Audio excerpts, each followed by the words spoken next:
time I think about a body of water, I think of my cousins and I coming and spending bonding time in the jet skis and the banana boats, and then just drowning each other and just making memories before everybody grew up and started their own lives. And it's kind of like separate now. Oh, pues every time I think of body of water here in the valley, I think about me and my family when we would come to the beach. Just, I don't know, swim around, have fun, and then pues never come back again. It's been a while, but I'm not scared of water. I do enjoy it. I like the beach, you know. I love every body of water, to be honest. The canal running cross country, it's also in Westlaco. We would run across it. We would take runs. We would jump into the water, get stuck in the mud, lose our shoes. We would do that. That's for cross country. I think every place should. I mean, that's the ideal, but it's just so hard. And I don't remember, like, we have Falcon Lake that we get water from. Even here, right, I'm not from Edinburgh, but here in Edinburgh, I just know because of Steph. Like, we're stage one. Like, we're at the bottom. There's, like, no water. Like, we're out. We've been out. And Edinburgh doesn't enforce the codes. I don't know what we can do. We're not beavers. Why is it questioned? That should be a given. Like, water is what is needed for life and for the community to grow from into a community, like into society. Most of the humans around the world, most of them live near bodies of water. And in the valley, people should have access to water. Oh, here in the valley, I think, well, I moved here when I was like 9. So I think the first time I ever saw any body of water here in the valley was, well, I have 2. Okay, so the first one is when I first went to the beach. Because, like, I had literally never seen sand or an ocean, and I was like, what the hell is this? I had always ever just gone to lakes because I used to live in Illinois.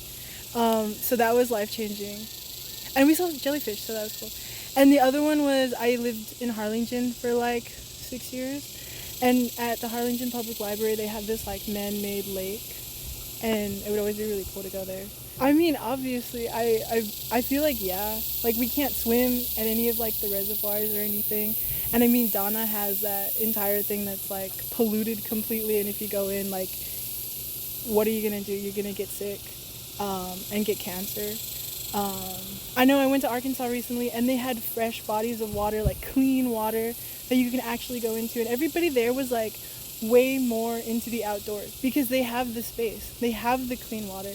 They can go outdoors. Everyone was more athletic. And it's like, I'm not directly tying like obesity and stuff down here that we have to that because I know it's more like we have food deserts. It's too hot to go outside. But also, like, I feel like if we had areas like that to go, you know, we'd probably be healthier. We'd probably have a stronger connection with nature. You know, that kinds of stuff. Go with the flow, dude. I used to, like, go whitewater river rafting. And not because I'm rich or anything, just because, like, there was a river in Illinois that we used to just go as kids. And it's like if you try to fight the water, it's so much harder to like stand and be there. But if you just hold on and you just like let it calmly pass you by, then it's just a lot easier. My grandpa used to, when we were maybe,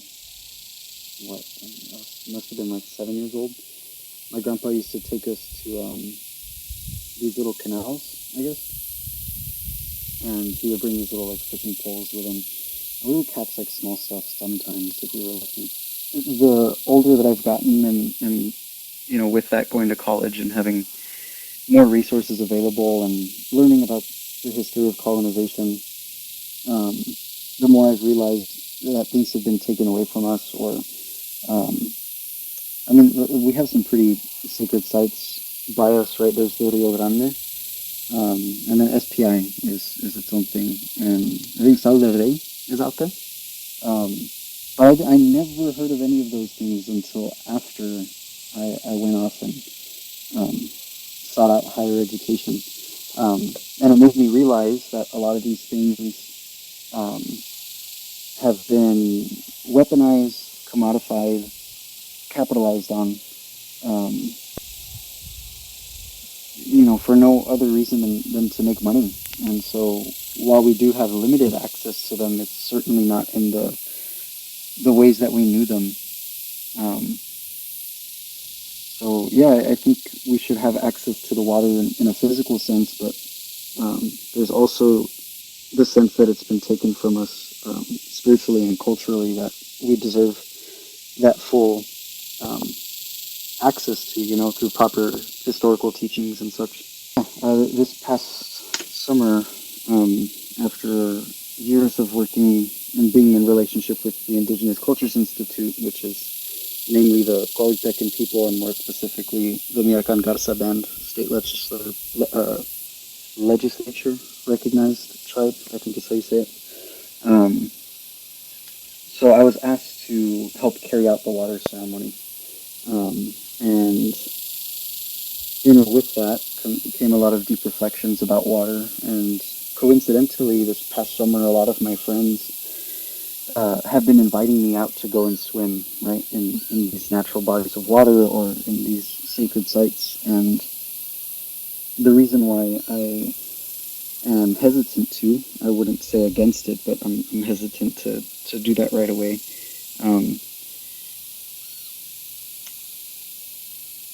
There's the more that I've sought out a relationship with understanding water and its significance, one, to our evolution as a human species, and then two, spiritually, it doesn't feel right to go in there and not acknowledge the things that it's given. I feel like I need to build a relationship with that first. It's almost like if I had a friend that I just met for the first time ever, and I start maybe saying things that are a little too vulnerable. Like, okay, like, build the relationship first, gain that trust and such. With water, the way that it's been taught to me is that not to make things binary in terms of gender by saying man and woman. So I'm going to say feminine and masculine energies, which can manifest in either man or woman, right? But water is often described as a feminine energy. And I think that's largely in part to how it brings new life and how it holds life. As humans, we came from the water in an evolutionary sense. So in the most literal sense, we are people of the water, right? That's where all people come from. If we want to put it scientifically, like my elder Maria says. And if we want to get more deep with it, right? Like when I was being held in my mother's body, it was water. And so there's a sacredness there, and there's a deep connection that has been taken from us and uprooted. And so to me, it just feels like I'm so far removed from water, because these days I only drink it or play in it. And now that I've been given this responsibility to carry it and offer it to other people so that they can create a covenant with the water, I realize that there's a lot of work that needs to go into protecting it, by keeping it clean, by stopping developers from polluting it and destroying it by building into it, over it, and whatever.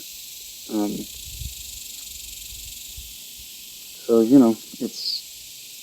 it's what we're mostly made up of, water. It's what mostly covers this earth. We can't go more than 3 days, I think, without drinking water, unless we want to die or something. So it's deep. It's really deep. It starts at, from our conception, and it sustains our life. And